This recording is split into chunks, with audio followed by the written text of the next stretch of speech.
Hi, I'm Ekaterina and I'm a lawyer.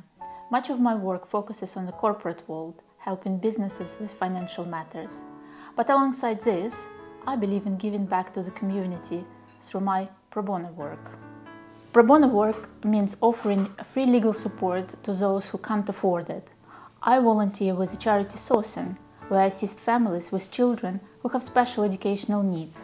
Needs such as, for example, being autistic, dyslexic, or having ADHD. In England, children and young people with special educational needs may require additional support which goes beyond what is typically available in mainstream educational places. Such needs are addressed through an important legal document called the Education, Health and Care Plan, EHCP. This year, I wrote a legal guide to help families ensure that their children's EHCPs are as effective as possible. I created this guide because through my pro bono work I have seen firsthand how difficult it can be for families to navigate the process. Parents often bring EHCPs for me to review, and a common issue is that they are often written in vague, unclear language. At first glance, they may seem impressive, but they often fall short when it comes to truly providing the support needed. They can be a bit like a chocolate teapot, looking good, but ultimately not practical when put to use. Sometimes EHCPs are filled with weasel words, phrases that sound reassuring but allow too much room for interpretation. These vague terms often undermine the plan's effectiveness, making it challenging to ensure the promised support is delivered.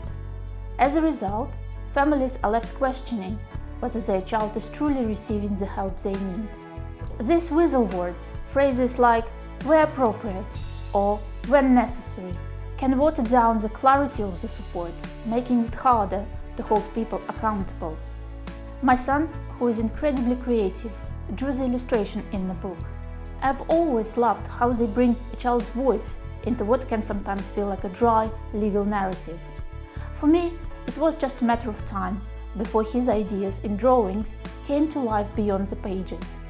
Long story short, based on the imagery in the book, I wrote a script that my local theatre brought to life on stage. OSO Theatre in Barnes is a beloved venue known for its strong community focus and dedication to fostering creativity. I'm truly grateful to have had the opportunity to see my work brought to life on their stage. My play is called A Tale of Two Weasels. Mona, can you believe this place? It's beautiful. We've been in a lot of gardens before, but this one is... What's the word I'm looking for? Beautiful. It tells the story of two tricksters, Wally and Wanda, who disrupt the education of children. The garden on stage represents a school, where some children thrive and others face struggles. There are also fully white flowers symbolizing the ghosts of children who no longer attend school. This imagery reflects the challenges that many children with special educational needs face, emphasizing the disparities in the system. One of the weasels, Wally, carries a briefcase with weasel words written on it. The other, Wanda, looks around, clearly familiar with the garden, as if they have been there before. They spot the chocolate teapot and become very excited. Together they reveal to the audience how they manipulate children's education plans, EHCPs, using weasel words. The chocolate teapot symbolizes the outcome of their trickery. Poorly written, ineffective plans filled with vague language. This is what weasels do. They distort support for children into something hollow, leaving behind only the illusion of care.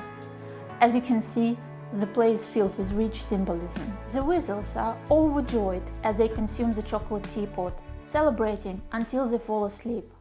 However, they are suddenly awakened by a sad yet hopeful song, which we understand is performed by the struggling flowers.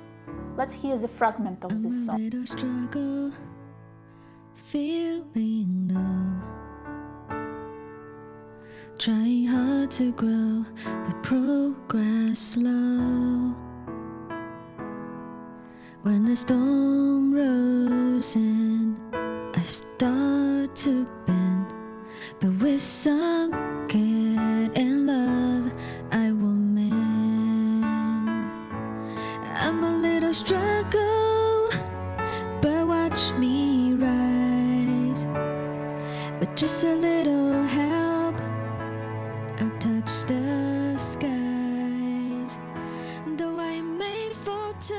The Weasels listen in disbelief, slowly recognizing that the garden cannot thrive due to their clever words.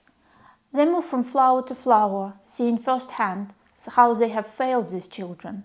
Overwhelmed by guilt, they realize the depths of their actions and decide to take responsibility.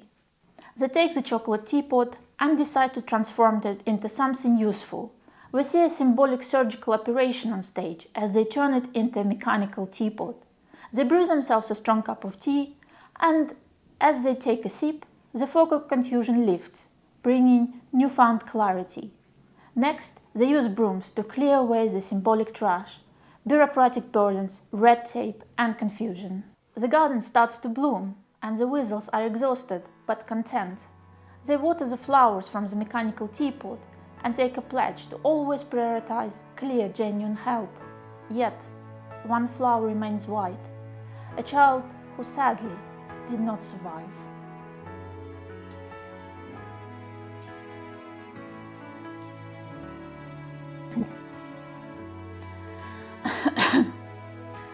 The tale of the white flower named Dima is a deeply tragic one, symbolizing a child who was ultimately failed by the education system. At the beginning of the story, other white flowers populate the garden, representing children unable to attend school due to various barriers. However, Dima's story takes a different turn. The truth is that this theatre play was born out of heartbreak, inspired by my real brother Dima, who went missing 5 years ago.